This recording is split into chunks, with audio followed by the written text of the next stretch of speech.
Dear colleagues, please take a seat so we can start our next appointment, still with Madame Lagarde, but this time appearing in her capacity as chair of the European Systemic Risks Board. This is also the first appearance in 2023 and is coming in after the largest US bank failure since the financial crisis.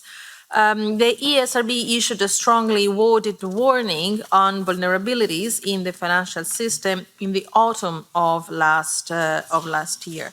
But now, of course, it will be very interesting to hear from President Lagarde more recent consideration also in light of recent developments in the global financial system. So, Madame Lagarde will have the floor for an introductory statement of maximum 5 minutes, and then afterwards we will turn to the Q&A session in the same modality. A first round of questions with the follow-up, and then a second round of questions that are shorter with no follow-up. And if time allows, some catch the eye. So let's immediately open the debate. Madame Lagarde, Christine, you have the floor for 5 minutes. Madam Chair, dear Irene, honourable members of the Committee on Economic and Monetary Affairs, good afternoon, and it is a pleasure to address you in my capacity now in this hour of President of the European Systemic Risk Board, also known as the ESRB. What I will try to do in my remarks is to set out macroprudential policy considerations for banks and non-bank financial intermediaries. As you know, the ESRB issued a general warning on the vulnerabilities in the Union's financial system back in September 2022.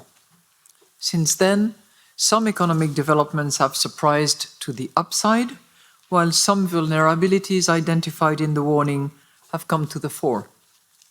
On the positive side, growth forecasts for 2023 have recently been revised upward from 0.5 to 1%, while downside risks to the short-term economic growth have somewhat declined.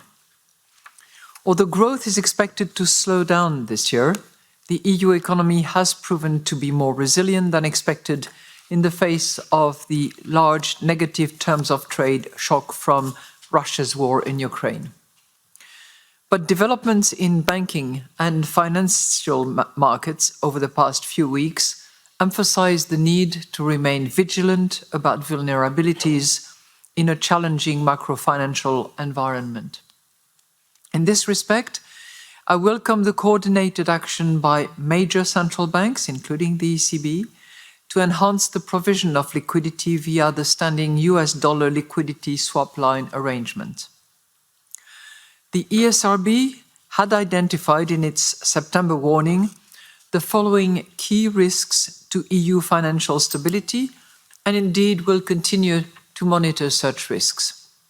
First, in an environment of still subdued growth prospects and elevated inflation, firms and households' balance sheets could come under stress. Second, vulnerabilities in the non-bank financial sector could exacerbate volatility and asset price corrections. Third, the challenging macroeconomic outlook, coupled with elevated geopolitical tension, highlights the importance for banks of prudently managing their credit, market, and funding risks. Fourth, the risk of system-wide cyber incidents remains severe amid heightened geopolitical tensions. Turning to the EU banking sector, it remains strong in terms of its aggregate capital and liquidity position. Capital is much higher than it was 15 years ago, before the global financial crisis, with a common equity Tier 1 ratio of nearly 15% at the end of September. The liquidity position of the European banks is robust. If you look at the liquidity ratios on average, they are clearly above the minimum requirements and even the pre-pandemic levels. Even if you look at the composition of these liquidity buffers, their large part is cash and deposits with the central bank. The EU banking sector has benefited from the ongoing normalization of interest rates, as the interest rate pass-through on the asset side still significantly exceeds the pass-through on the liability side. As a result, aggregate banking sector profitability has increased to its highest level since 2014. As the September warning stated, several factors continue to weigh on the outlook for banks. First, the perceptible deceleration in economic growth and higher interest rates may lead to a deterioration of asset quality. Second, banks' funding costs are rising, exerting pressure on interest margins.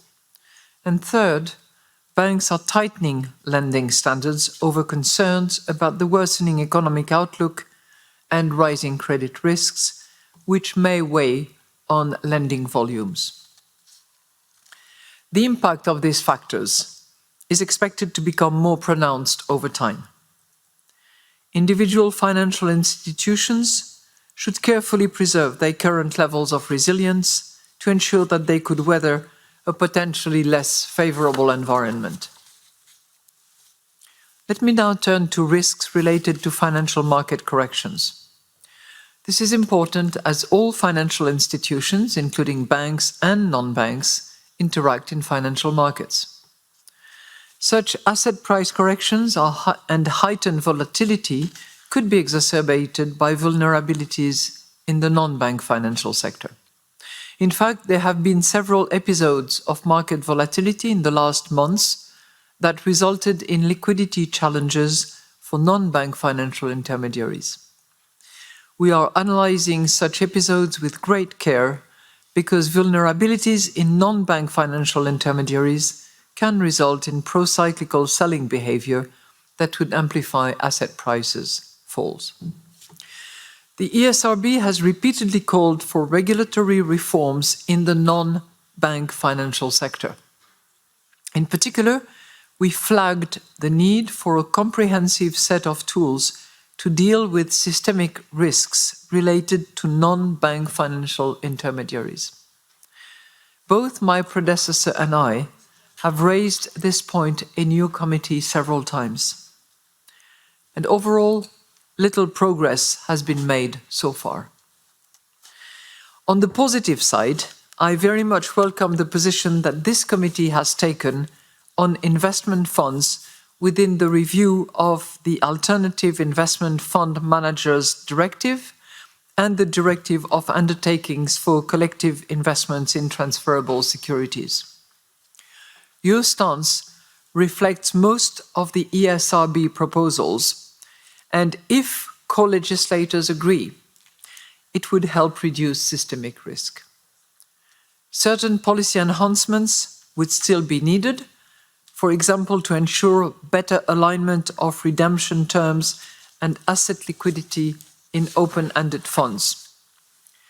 This is at the center of the work undertaken at the international level at the FSB, the Financial Stability Board, as well as the ESRB. At the same time, I would encourage you to help reduce systemic risk and increase resilience in other areas.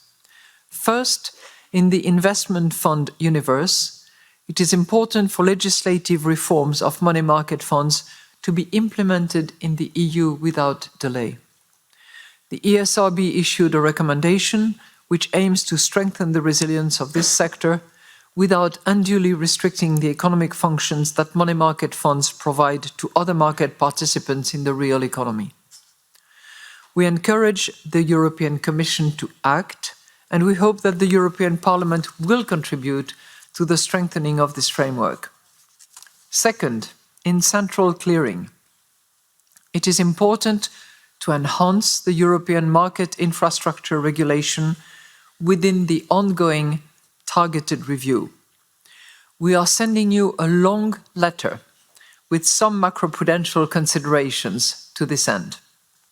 This letter will actually go out later today, will be addressed to you, Madam Chair, and I'm sure that you will have a chance to share it with those interested. Last but not least, this Parliament should contribute to the strengthening of Solvency II for insurers, and not only in the area of liquidity risks. We have engaged with your committee on this matter as well. So let me conclude. Sound capital and liquidity positions and robust profitability are contributing to the resilience of the EU banking sector. But each and all financial institutions should carefully preserve their current levels of resilience to ensure that they could weather potentially less favourable environment. Moreover, thanks to the regulatory reforms implemented since the global financial crisis, authorities have the macroprudential instruments at hand to build up resilience further, if and when needed. At the same time, persistent vulnerabilities in the non-bank sector mean that the regulatory and policy responses for this part of the financial system need to be accelerated. We call on you, as the co-legislator, to contribute to a robust macroprudential framework for this sector. Thank you very much, and I will now take your questions.